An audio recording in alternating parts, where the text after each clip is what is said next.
Greetings, welcome to the next podcast of the HR Masters, Wine and Wisdom.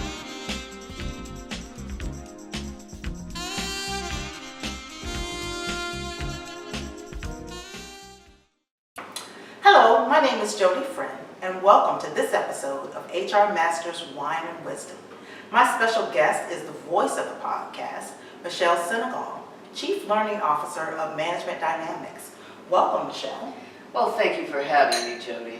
Here's to a great podcast.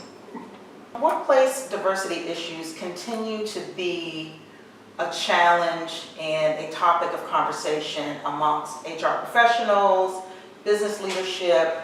So talk to us about some of the emerging workplace diversity issues that we're seeing today. Okay, so according to the EEOC, what we're starting to see more of in the way of complaints are complaints with regard to disabilities, person with disabilities encountering barriers to employment, and if they are gainfully employed, they typically are underemployed, and promotion is like out of the question. So we're starting to see more complaints relative to that. The other thing is the whole issue with regard to the GLBTQ community. Yes. And folks with regard to gender identity, which is a separate issue from GBLTQ, but the question is, does Title VII of the Civil Rights Act already have in place protections for folks who identify differently in terms of their gender, and then are the protections there for folks with different sexual orientation? And so that's being challenged. What the transgender community is saying is that the protected base of sex under the law is not enough. It's not enough. They want very explicit legislation that makes it clear to employers that they should not be subject to discrimination based on how they identify, and particularly if they go through a process to transition from one gender to the other. Right. So we are seeing more and more of that in the workplace. So tell me, what other emerging issues are you seeing as well? Yeah. So another thing that we're starting to see as our millennials, the older millennials, the women start to bear children, they are encountering problems with regard to time off for pregnancy-related illnesses. Right. It's a really gray area. ADA has been expanded to cover a lot of issues, but this one is a temporary situation, if you will, because pregnancy in and of itself is not considered to be an illness, but there could be complications associated with the pregnancy that may be protected under ADA. So we're starting to see more complaints around that and issues with regard to decisions that employers have to make for, granting time off. How do we best do that? Is it under FMLA, FLSA? Right. How do we handle this? Right. So we're seeing that.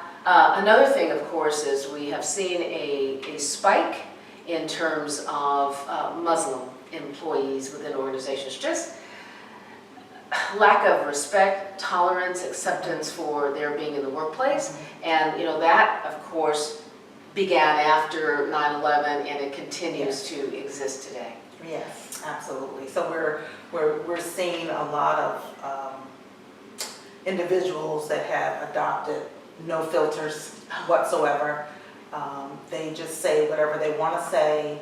And so how should employers, and as well as HR professionals, when they encounter those situations in the workplace, what are some ways in which employers and HR professionals can mitigate or address those challenges? Well, first of all, they have to have a whole system in place. Number one, the policies that they can then enforce if people are in violation of the policies.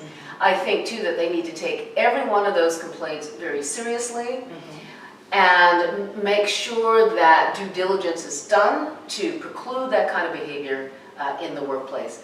The next thing is leadership. Leadership has got to be on board. Leadership has got to hold individuals accountable for comporting with codes of conduct that many organizations have, but not too many people pay attention to them. Right. So there are certain expectations around how the business gets conducted, and some of the behavior really is inconsistent with that code of conduct. And so many people think that those are not actionable items, but they are. Otherwise, why even have a code of conduct if you don't expect that people adhere to it? Absolutely, absolutely. So it's really, I think it's really important that leaders not just talk the talk, but certainly walk the walk. Indeed. We've often heard the cliche that, you know, the fish rots from the head down. And so we know that in most employment situations, the leader sets the tone for the culture of that organization. So Yeah, and so they need to model behavior. They need to have zero tolerance for inappropriate behavior. yes, Just generally speaking, regardless of the fact that there are, legal protections that preclude that kind of behavior, I mean, it's just unprofessional. absolutely, I agree. So what are some best practices that employers and HR professionals can implement to address some of these challenges that we're seeing in the workplace? I think that many of them really should have individuals who are focused specifically on these issues. So a diversity advisory council, and that advisory council needs to be educated and informed. They need to help establish policy. They need also to help come up with solutions that will mitigate these issues so that they don't reoccur. I think so that needs to happen. We need to have champions at the senior levels of organizations who really advocate for diversity and inclusion. And really, I'm going to put more emphasis on inclusion because organizations have diversity. The question is, how inclusive are they really? So an advisory council, a leadership that champions the issue, an HR function that is empowered to address inappropriate behaviors, and ultimately there's got to be a system of accountability. Absolutely. I agree with you there as well.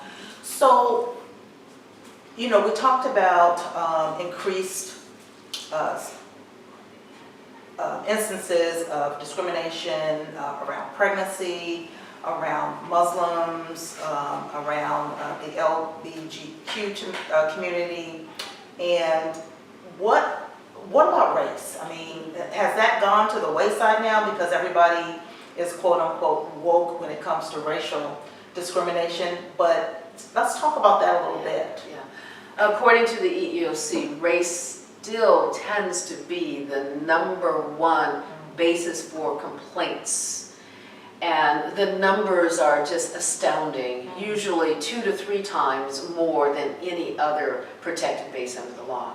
And the interesting thing is in these current times,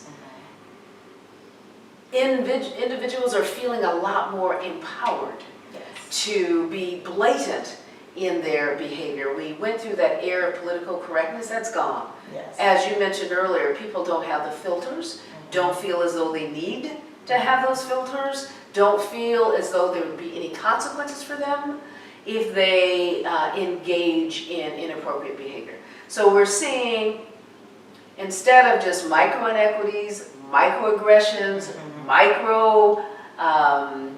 can't think of it right now. But anyway, so people have taken that to extremes. Right. And so political conversations that bring up issues of race and immigration, all of that really should not be allowed in the workplace, but it's rampant. And so, and these topics are highly emotional for many people. Absolutely, absolutely. So if an employee brings a situation to leadership, how should leadership address that issue? So I'm an employee, I come to my manager and I say that another employee or perhaps another manager within the organization has discriminated against me or has made a statement that is racially charged. What do you recommend that leadership, what steps should they take to address that? All right, they should take it seriously, number one. Number two, they need to make sure that they are apprised of the organization's policies as well as the statutes. And many managers are not. They will defer to HR, and oftentimes they don't even know when something has elevated to a point where HR needs to intervene. So I always say the managers need to be knowledgeable. Absolutely. The next thing they need to do is they need to apprise the employee of the processes that are in place for redress of such issues. That is their role, their responsibility to make sure that the employee knows how to do this, and then support them through that process. The number one issue after someone has filed a complaint is retaliation. Right. And so we're seeing a surge in that area as well. So those leaders have got to be consistent in how they continue to manage individuals. Once those individuals have exercised their rights to file a complaint, they cannot treat them any differently. Absolutely. It's business as usual. Okay. So speaking of business as usual, we know that leadership, CEOs, those at the top, it's about the bottom line. Yeah. So if they're not, if these issues are coming forth and they're not addressing them properly, what impact could that have on the bottom line? Well, if you reference many of the studies in terms of profitability, in terms of impact if you're a nonprofit, you'll see that there's a direct correlation between inclusion, engagement, profitability, and performance. Okay. And so if organizations are not creating those environments that are inclusive, if they are not addressing inappropriate behavior, then unfortunately they're going to have a less engaged workforce. And there is that direct correlation between engagement, profitability, and or impact if you're a nonprofit. So those could be the consequences, not to mention the cost to legislation, Sure. the cost associated with a decline in productivity, the cost associated with low morale and disengagement. Right. And so the business case is very, very strong for organizations to take these issues very, very seriously and really to be intolerant of them. They get in the way of doing business. They get in the way of attaining mission. Absolutely, because it becomes a distraction. Indeed. And employees are distracted, management is distracted, and so all of these things hit the bottom line in a negative way. And so, any last words, any words of wisdom that we can impart to the HR community as well as the leadership community? I would suggest that HR professionals ensure that they are empowered, because oftentimes all they can do is consult and advise. Right. And so I believe that they should be entrusted with the authority to address these issues, supported by senior leadership. I think that there needs to be consistency between word and deed. If you're going to espouse that inclusion and diversity or values, live up to that. Those values should be apparent in how individuals engage each other, how work gets done, how these issues are handled.